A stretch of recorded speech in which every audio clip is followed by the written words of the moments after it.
And since the PI failed, the impeachment failed, therefore the third attempt is lawfare at its very worst. Imprison Inday Sara, all the Duterte allies, including myself, perhaps to be harassed by cases with the new ombudsman.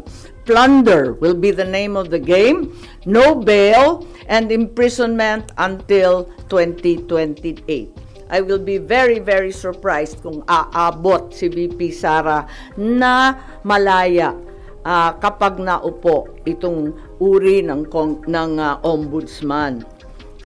Enzo Recto, kalaban ang katiwalian at kasinungalingan, kakampi sa katotohanan at kabutihan. Matindi itong si Amy Marcos. Nag-press briefing pa. At alam niyo kung anong sabi niya sa press briefing? Ang sabi niya, talaga daw ipipilit daw na ang maging ombudsman, ang kasunod na ombudsman ay itong si Boying Rimulya. Dahil ang plano daw talaga si Boying Rimulya pag naging ombudsman, kakasuhan ng ombudsman si Sara Duterte ng plunder. At kapag nakasuhan ng plunder, aarestuhin ito mga 2027 bago pa ang eleksyon sa 2028. Kaya ano daw yan? Yan daw ang tawag dyan, Plan C. Bakit tinawag ni Amy na Plan C? Kasi ang Plan A daw, yung People's Initiative na sinulong nila Romualdez. Yan yung Plan A. Dahil hindi daw natuloy yon, nag-Plan B. Impeachment naman. Dahil wala na daw yung impeachment, kaya ngayon ang i-implement na daw ay Plan C.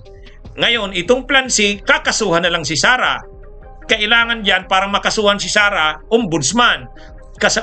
Para makulong talaga siya, non-bailable. O di dapat plunder. O yan, ganyan yung mga sinasabi ni mga kabunyog, mga kababayan. Kaya sabi ni Amy Marcos, hindi daw dapat maging ombudsman si Boying Rimulya. Gagawin niya daw ang lahat. Wag lang itong maging ombudsman. Yan mga kabunyog Ako hindi tayo nag-iintriga. Ano to? O ganyan talaga yung sinabi ni Amy. O ayan, kita natin. Yes po. Git ninyo na plano nila na kaya ilagay Secretary Boying Rimulya sa ombudsman para ipakulong si VP Sara at mga ka-alyado niya. Ano yung suspicion o may nakuha kayo na mabigat na information na pinagbasihan nyo? Yes, marami po tayong information na talagang dito patungo ang paghalal ng isang ombudsman na kaibigan natin dati pero hindi naman natin mapagkakailay. Ang labo-labo naman ng ganon. Kaya tututulan ko po at magtiisan po tayo. Hindi natin kakayanin yan at hindi dapat mangyari yan. Dahil klaro naman hindi dapat politiko, klaro yung conflict of interest, hindi naman na maitatakwil na may kaso. So, 2 sets of cases against Secretary Boying Rimulya presently pending before the Ombudsman. Kung paano siya magkakaroon ng clearance from the Ombudsman, pipilitin talaga, pinaltan na yung Deputy OIC na dati nariyan, si Deputy OIC Castillo, malamang ayaw mag-cooperate, kaya kung ano-anong paninira nakikita natin sa online. Meron administrative case for grave misconduct and conduct prejudicial to the best interest of the service. May ikalawa pa, may criminal cases, usurpation of judicial functions under the revised penal code, another criminal case for arbitrary detention of PRRD. Ayan, so nag-file ako nung nakaraan 27 August ng position paper ad cautelam kasi marami pang pending, marami pang iniintay. Higit sa lahat, hindi pa nare-resolve yung time to file the position paper. Iintay rin kami yung mga respondent. Panay ang extension of time to file, wala pa, hindi pa pinipila, tapos yung counter affidavit pa. And then Marbil, si General Marbil, may motion to withdraw pa his rejoinder affidavit. So ang dami pang nakatenga, dapat talaga pasok na yan sa preliminary investigation. Di naman nila pwedeng i-dismiss kasi umandar na yung kaso Meron pa akong motion for clarificatory hearing. Meron pa akong motion for supplemental position paper. Kaya, ayun, nung nag-file ako nung 27 August, yung sumunod na araw, wala, tinanggal na si OIC Ombudsman Marie Flor Punsalan Castillo. Bigla-bigla ang pinasok yung Deputy Ombudsman sa Visayas, si Dante Vargas naman. Ang daing-daing naririnig, ang daming haka-haka, ang daming pinapakita na sinisiraan na nga si OIC Ombudsman Castillo na dati-rati wala naman tayong naririnig tungkol dyan. Kung ano-anong district engineer flood zone control, talaga naman nasa uso bigla. Ang totoo, ang balita, ang pagkakilala kay Justice Punsalan Castillo, hindi daw yan napapagsabihan kasi very independent-minded at very legalista. Kaya hindi talaga nauuto, hindi talaga nasusuhulan, yun na nga. Tapos may issue pa na yung bagong OIC Ombudsman Vargas, ang asawa daw, kaklase daw ni Secretary Boying sa UP Law. Therefore, there's extremely heavy pressure to dismiss the case against Boying. At eto nga, na itong kaso ay madidismiss ngayong linggo. Bakit i-dismiss yan? Yan ang tanong ko. At ang balita, immediately executory ang ilalabas. It's also alleged that even though the time for filing of the motion for reconsideration has not lapsed, the OIC will nonetheless issue an ombudsman clearance para tuloy-tuloy ang pag-appoint kay Boying.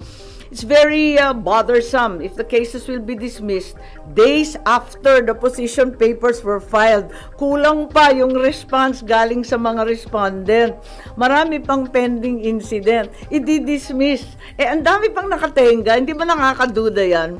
There is a very ominous reason, clearly, for Secretary Boying to become the next ombudsman. It's the new phase in the effort to get rid of VP Sara before 2028. And since the PI failed, the impeachment failed, therefore the third attempt is lawfare at its very worst. Imprison Inday Sara, all the Duterte allies, including myself, perhaps to be harassed by cases with the new ombudsman. Plunder will be the name of the game, no bail, and imprisonment until 2028. I will be very, very surprised kung aabot si VP Sara na malaya kapag naupo itong uri ng ombudsman. Kaya ako, magpa-file ako ng opposition, pati sa JBC, dahil klarong-klaro yung conflict of interest, tapos magiging magulo. Kapag itong mga kaso sa PRRD arrest will be rendered ineffective. Halimbawa, if the OIC Ombudsman caves to pressure, dismisses na nga the cases, pati yung MR i-dismiss, mapupunta sa CA, sa Supreme Court, paano yan? Kahit i-reverse ng CA or Supreme Court yung OIC Ombudsman, orders the dismissal from service, declares he's perpetually disqualified. Paano ma-enforce yung desisyon na yan kung si Secretary Boying ay nakaupo ng ombudsman? He can only be removed by impeachment. It may not be amiss to inform the JBC as well as the present OIC Ombudsman that we understand and commiserate with the unbearable, tremendous pressure to issue a clearance. That way, the JBC is apprised to scrutinize more carefully instead the circumstances surrounding the issuance of said clearance or certification, if and when that will be issued. Yun lang. Yan yung ganong plano to rid VP Sara and then i-dismiss yung kaso against Justice Secretary Remulla para may appoint siya sa ombudsman? Well, balitang-balita ang pressure sa mga investigador. Matindi ang pressure. Naririnig natin sa JBC at nakita natin ang mga galaw, di ba? Pinapaltan ang karapat-dapat na Deputy OIC na wala namang bahid at wala namang dahilan. Biglang tinanggal at iba yung linagay. Nakakapagtaka talaga. At saka yung time frame, talagang sapilitan.